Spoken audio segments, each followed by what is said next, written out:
Hello guys, আজকে আমি শাক তুলতে যাব আর তোমাদের সাথেও শেয়ার করব যে আমি কি কি শাক তুলতেছি।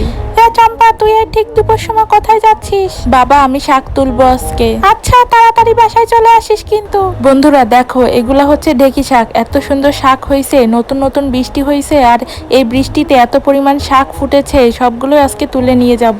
বন্ধুরা, এই শাকগুলোকে তোমাদের এলাকায় কি বলে অবশ্যই কমেন্টে লিখে যাও আর আমার ভিডিওতে লাইক দিয়ে চ্যানেলটি সাবস্ক্রাইব করে যাও। আজকে এই কচি কচি পাতাগুলো তুলে নিয়ে যাব, এগুলো ভর্তা করলে অনেক মজা হয়। বন্ধুরা, কিছু ধনে পাতাও তুলেছি, কারণ এই শাকগুলো ভর্তা করলে এর সাথে ধনে পাতা দিলে আমার বাবা অনেক পছন্দ করে।